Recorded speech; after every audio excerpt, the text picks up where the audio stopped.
Um, Now we met or virtually because of Michael Eric Dyson, Yes, and and you wanted to respond to his interview. I did. I Uh-huh. did. I wanted to say that, first and foremost, I have respected and admired Professor Dyson for many years. I think he's a magnificent and brilliant brother. Quite frankly, I published a book, I think in 2013, called Who Do They Say I Am? The Vindication of Minister Farrakhan. And I quote Professor Dyson and Mm, some of the things that he has said very positively about Minister Farrakhan. But I thought that his statements were misguided at that point, because I think that we're at a dangerous point in our country. We're seeing an increase in censorship of viewpoints and voices that don't conform to the mainstream consensus point of view. And Minister Farrakhan's voice is being marginalized, particularly around the issue of COVID-19, but even around other issues. And so I feel like that Minister Farrakhan's voice, from my vantage point, is the most important voice. But for others, they should at least, the minister's record, his history, should cause them to see him as at least an important voice that should be heard, that should be considered, and not just dismissed. And especially to say that the minister is irresponsible. I mean, I feel like, as strong Black men, we should be careful about saying who is and who is not responsible, because that term has a historical connotation. And that historical connotation, often responsible Negro leaders were the Black leaders that white leadership approved of.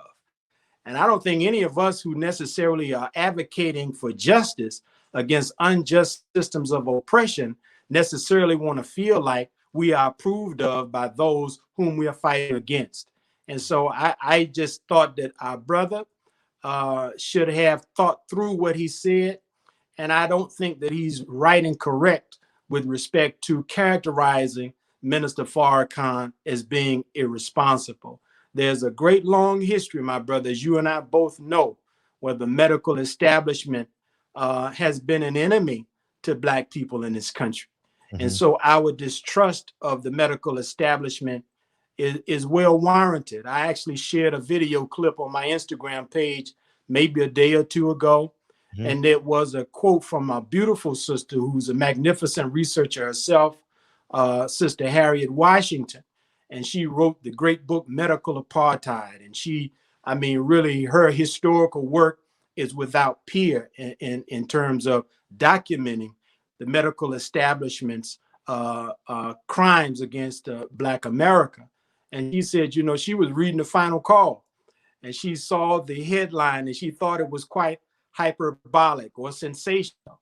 But as she read the article, she had to conclude that the research contained in the article agreed with her research.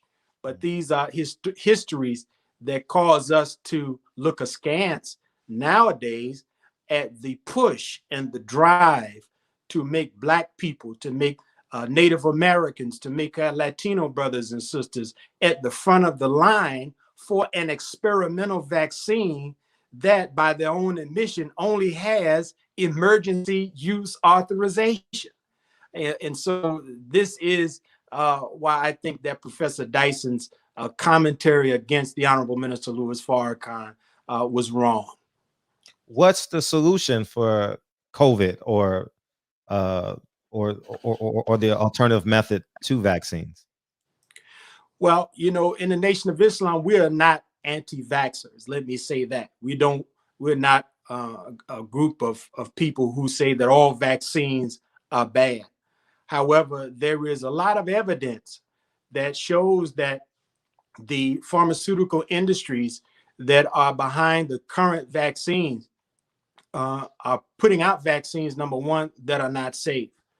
The Honorable Minister Louis Farrakhan delivered a magnificent message on July 4th, wherein he went into the scriptures.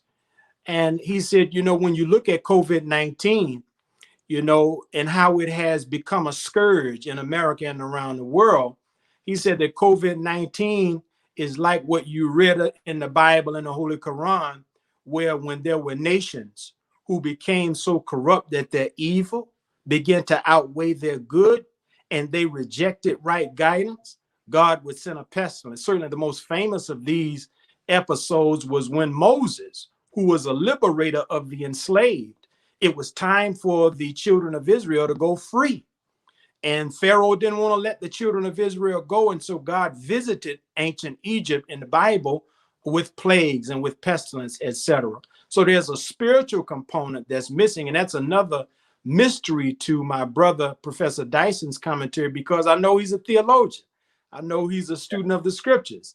And so I know he understands, something of the parallels that are easily drawn between modern day America and ancient Egypt, ancient Babylon, ancient Rome, all of those great empires that are documented on the pages. I know he knows this.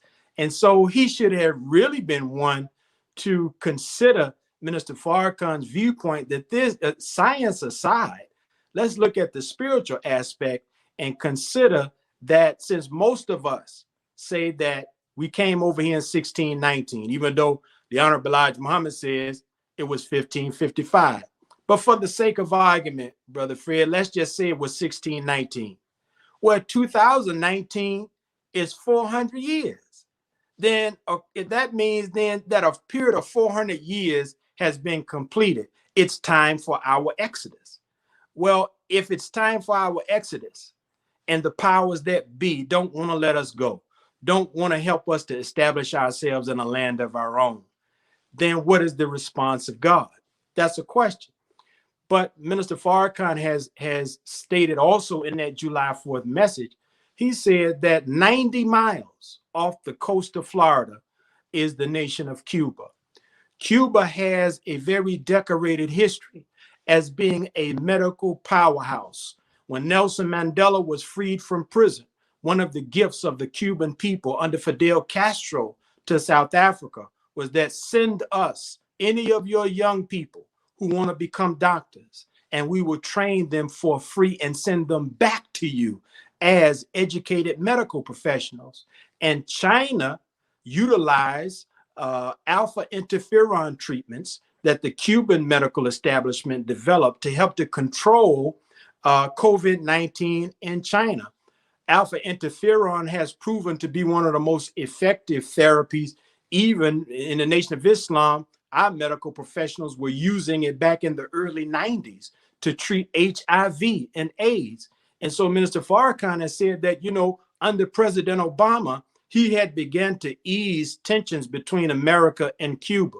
Mr. Trump, he reversed the gains in the relationship that President Obama made. Minister Farrakhan said, allow us access to what the Cuban medical establishment is using, because over the years in their history, they have proven to be much more trustworthy than the medical establishment of America.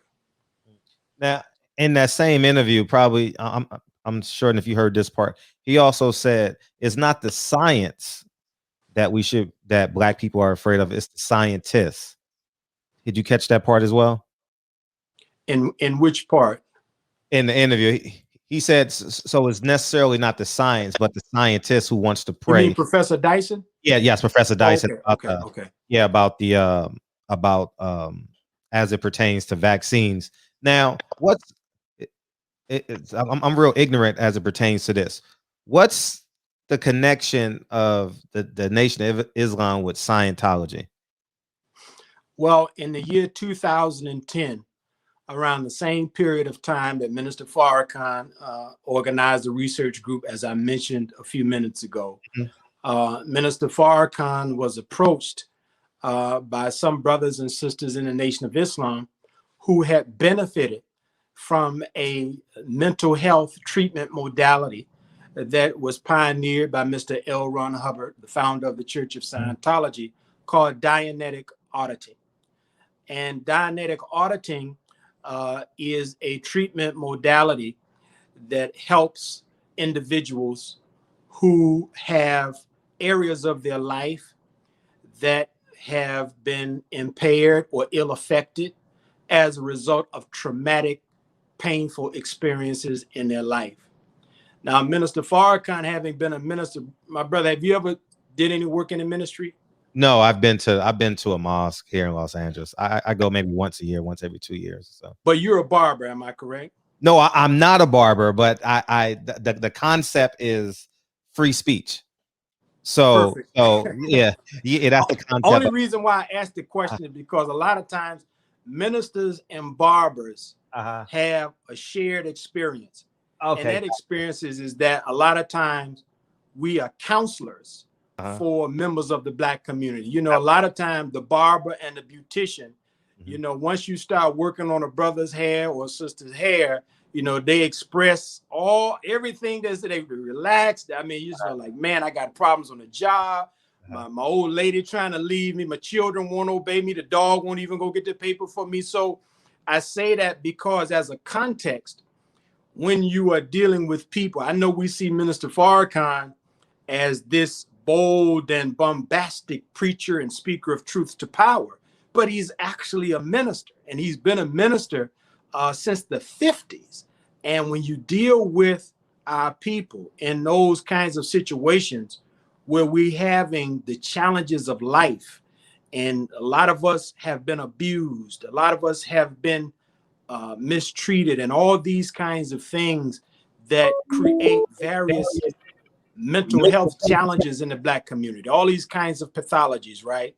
And you begin to see, even though sometimes we get knowledge of self, sometimes the injury that happened to us, maybe as a boy, maybe as a girl, you know, we carry that with us on into whatever positions we hold, whatever work we do, and it ill affects us and it ill affects others.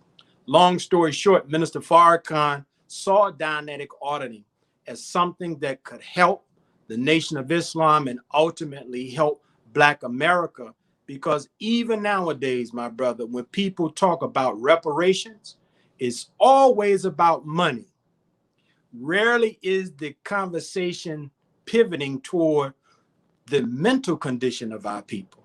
And how do you repair the damage on a mental, emotional, and psychological level, such that for many of us, if you gave us $200,000, we are so mentally and emotionally damaged, we might be like that old proverbial saying that my dear used to tell me about down in the Mississippi Delta, when she said, son, a fool and his money soon part.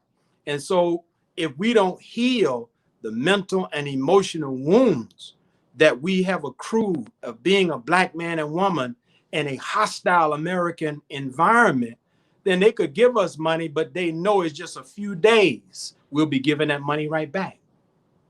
I agree. Co-host is here. DB, what's up, man? What's up, Fredro? Assalamu alaikum, brother Demetric. Wa alaikum salam, my brother. How are you? I'm unbelievable, man. Glad for you to be here. I'm excited, man. We have all kind of singers and dancers and actors come in, and this is one of the most exciting times for me, man, to have you in here with us. So, you know, with your translation of the word under the Honorable Minister Louis Farrakhan and his divine leadership, man, I really appreciate you spending some time with us at the Barbershop this evening.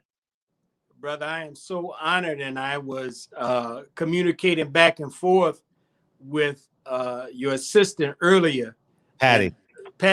Super producer. We call her PPD over here, man. I don't know what y'all do in Memphis, but we give nicknames in LA. Well, listen, they give nicknames here too, but I told her when she was, you know, because we had kind of had a I need a clarification on the time. And so we got into this thing about how in Memphis right now, like many parts of the country, we're under about 7 to 8 inches of snow. Right. And she said, well, you know, it's just kind of breezy and sunny in California.